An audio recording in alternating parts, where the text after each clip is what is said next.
What's up, and welcome to another edition of Locked On NBA, the biggest stories with the local experts. I'm your host, Jackson Gatlin, also host of Locked On Rockets right here on the Locked On Podcast Network. Today, we'll be joined by Matt Moore, host of Locked On Nuggets, as Nikola Jokic is fresh off of a 46-point triple-double and an overtime win against the New Orleans Pelicans. Is Jokic headed for his second MVP award this season? But first, a quick message from our friends over at BetOnline, because hey, football might be over for this season, right? But basketball's in full steam for both pro and college hoops, with March Madness right around the corner. From all the latest odds, totals, player performance props to where the next fired coach is going to land, BetOnline.net is the number one spot for all of your sports betting needs.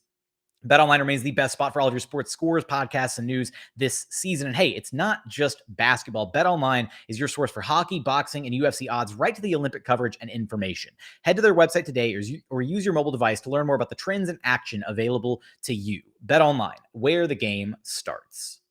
Joining us now is the host of Locked On Nuggets and Locked On NBA Tuesdays, Matt Moore. Matt, fresh off of an overtime win against the New Orleans Pelicans, Nikola Jokic finished with an absolutely absurd stat line, a stat line that I guess we're just kind of numb to almost to this point, but let me just roll this back really quick. 46 points, 16 of 22 from the floor, 11 of 12 from the free throw line, 12 rebounds, 11 assists, 3 steals, 4 blocks, a 46-point triple-double. It wasn't quite the 50-piece that Jason Tatum had earlier, but this was an absolutely insane game from Jokic. And in this one, in the final seconds, Jokic had a chance. He got the steal, dished it over to Jeff Green. Jeff Green missed what would have been the game-winning little put shot at the rim. Is that almost like an encapsulation of this Nuggets team this season, to where Nikola Jokic is doing absolutely everything in his power for this Nuggets team, and, unfortunately, just falling just a little bit short in regulation, but then, eking out the win in overtime? I don't want to screw over Jeff that way. I think Jeff wasn't expecting him to shoot. There was 3.2 seconds left when he made the steal. So even Michael Malone after the game was like, I thought he was going to shoot it and it was going to be a walk-off, because that's what you would expect from him. I think, honestly, this game is more kind of encapsulated just by the fact of when Jokic had, I still can't believe this, Jackson. Jokic had 30 points in the fourth quarter in overtime.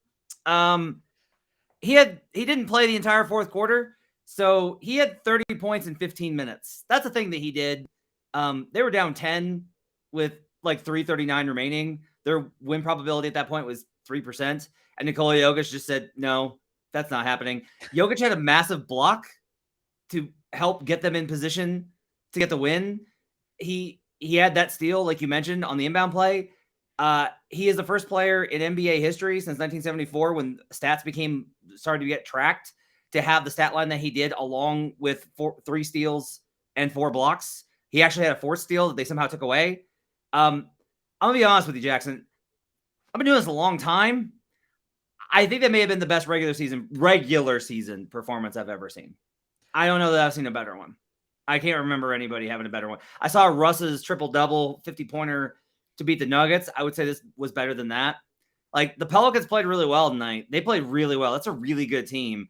And Nikola Jokic was just simply unstoppable. And really, the story of the season, honestly, is that they have gotten enough contributions from the rest of the team, with Jamal Murray and Michael Porter Jr. out and PJ Dozier lost for the year, to get them in position where Jokic can win a handful of these for him. He's got, I don't know, maybe 7 to 10 of these where it's just been like, yeah, they would have lost, but Jokic was just like, no. And when you have a guy like that, it fundamentally changes what your ceiling is. And that's the separation between them and being a 500 team, is Nikola Jokic and the ability of what he has to shape the game, to control the game, and to dominate the game at every level. When you consider, all of that, right? Everything you just laid out about Nikola Jokic and just what he brings to the table for this Nuggets team, what he does on a nightly basis. I mean, we almost have to be, we should be talking about potentially, Jokic and being a back-to-back MVP winner, right? At this point, like, to me, it's a 2-man race between him and Joel Embiid for the award this year. Yeah, so I've gone back and forth on this. What was funny is I'd actually kind of shifted to Embiid, because I was like, well, look, Joker's kind of had a rough 10 days or so. Like, he's kind of tailed off a little bit. He's taken his foot off the pedal. And, the Nuggets have had some bad, like, they had that Thunder loss, which was really bad. And then he does this tonight, and I'm like, Yeah, I don't know, man. I don't know that anybody's more valuable than him. Just the way that he is able to raise his team up. It'd be one thing if, because there's this idea of Jokic is working with less, and so that matters more. But the big difference I have with that is, one, I don't think it's fair to punish Joel Embiid for his teammates being better. That's not fair.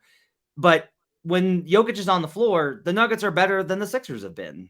And the record differential is really illustrative of how bad the bench has been versus how good the Nuggets are when Jokic is on the floor. I think it's going to be a very close race. I think it's going to be a very tough decision for the voters. I think this game honestly might swing some because it was a Sunday night game, one of the last games of the night, big audience, and you could tell like a lot of people were paying attention.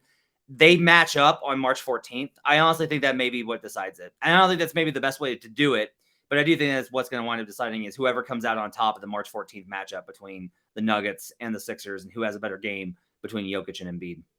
It's going to be some must-see basketball, and it'll be really interesting to see if the Nuggets are at full strength for that game, because the two names you mentioned earlier, two very important names for this Denver Nuggets team when they're at full strength, Michael Porter Jr. and Jamal Murray. Let's roll through both of these guys really quick here, Matt.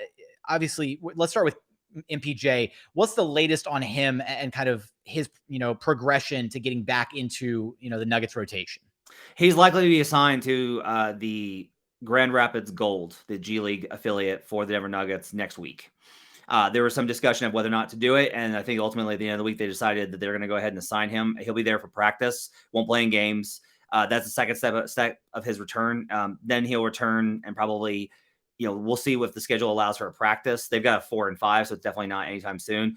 I would say that there's a chance that within the next 2 weeks, Porter's back. I would say there's a high probability in the next 4 weeks before the end of March he's back. I would say that there is a better than 85% chance that he's back before the end of the regular season.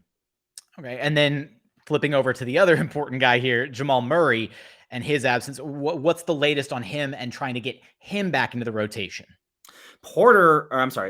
Murray actually was on track to be ahead. Like he was looking at more like a March return, but then there was a bout in health and safety protocols and he lost kind of some time there, and his body just hasn't reacted through the later stages of his rehab. His body has not reacted the way that he's been hoping. So as of right now, I think it's probably a coin flip of whether or not he returns this season. It's looking less and less likely.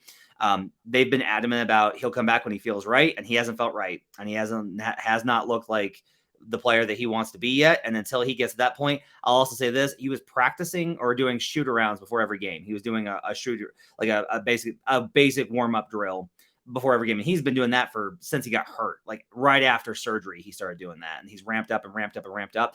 They've stopped that. So he's maybe doing it upstairs in the Nuggets practice facility now, but for whatever reason, he's not doing that in public anymore. And that may be because they don't want so much attention on him. At this point, I think it's really a coin flip whether or not Murray returns this season. That's going to be tough to stomach for Nuggets fans. But Matt, last thing here before I let you go, how maybe concerning isn't necessarily the right word, but trying to push that envelope with MPJ and possibly Jamal Murray here at the tail end of the season to maybe try and get those guys incorporated back into the rotation. Obviously, the Nuggets are a better team when those two guys are on the floor, when they're available. But is there at all a concern in your mind, or should there be, about what this team might look like as far as throwing those guys back into the fire just before the postseason, just before things really ratchet up to the next level? Here's what I think is really interesting is I asked around if there was a drop dead date. Was there a date of no return where it's like, okay, if he's not back by this date, are these guys not available? And the answer has been no. That if they feel like they can contribute and they're ready to go in a playoff series, they might return then. Now, I think that's unrealistic. I don't think it's fair to ask that of them. I don't think it's fair to ask it of the team. Like, you need to have your rotation set out. But they're not ruling it out. They'll return whenever they're ready. I will say this, though. The Nuggets have not pressured them in any way, and they've been very defensive of the players in that aspect. They've tried, media has gotten pushback on any sort of idea of pressure. Like, they have tried very hard to say over and over and over again, hey, they might not return this year. Hey, it's possible. Hey, you shouldn't expect them. They could be back whenever they'll be back. They're very sensitive to this idea. I think MPJ feels better and is more itching to get back. If it genuinely feels like MPJ wants to return this season, Murray's not there yet, or at least he wasn't the last time I was able to get information on it. And so we'll see if he's able to get there. But they know that they've got to protect the long-term view. They know that this core has an opening, and they know that next year may be their best chance at a title. I think they want to maximize every window with Nikola Jokic, but that's why this has been so difficult. They're trying to balance a very difficult line between trying to compete right now with how Jokic is playing and understanding that next year may really be their best shot.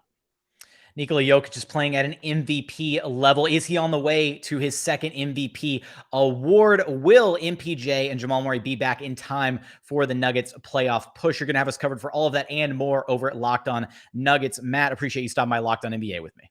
Thanks for having me.